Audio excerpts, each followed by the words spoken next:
প্রতি বছর 15ই আগস্টের পরের দিন পাগলটাকে দেখা যায় এ গলিতে ও গলিতে, এ রাস্তায় ও রাস্তায়, এ মোড়ে ও মোড়ে, ডাস্টবিনের পাশে, নর্দমার ধারে। সকাল থেকে রাত পর্যন্ত চষে বেড়াই শহরের একানা থেকে সেকানা, কাঁধে বস্তা নিয়ে।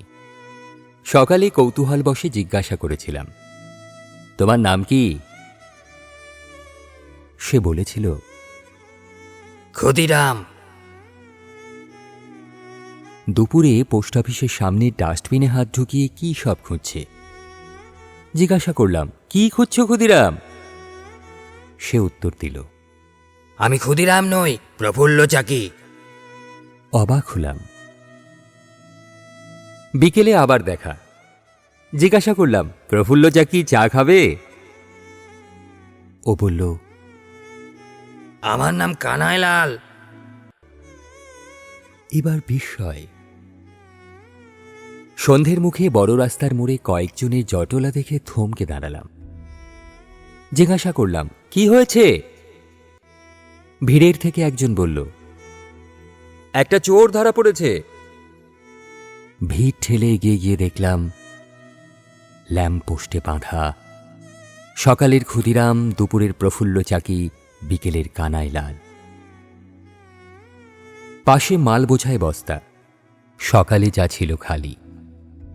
একজন বলল, ওই বস্তাতেই আছে চুরি করা জিনিস। খটকা লাগলো।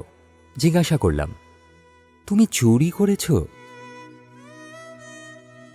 ও নির্বিকার, কোনো উত্তর দিল না। আমি বস্তার মুখের বাঁধন খুলে মাটিতে ঢেলে দিলাম সব। বেরোলো ছেঁড়া, ফাটা, দোমড়ানো, মোচড়ানো প্লাস্টিকের ও কাগজের সব জাতীয় পতাকা। রাস্তা, ডাস্টবিন, নর্দমা থেকে কুড়িয়ে ভরেছে বস্তায়। মুহূর্তে ভিড় হলো অদৃশ্য। চোখ ভরা জল নিয়ে বাঁধন খুলে দিলাম পাগলের। ও একবার আমার মুখের দিকে তাকালো, তারপর মৃদুস্বরে বলল,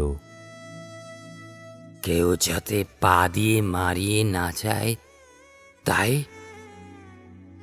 তারপর পতাকাগুলো আবার বস্তায় ভরে চলে গেল দূর থেকে দূরে। আমি দাঁড়িয়ে রইলাম স্থাণুর মতো, অপার বিস্ময় আর যন্ত্রণা বুকে নিয়ে।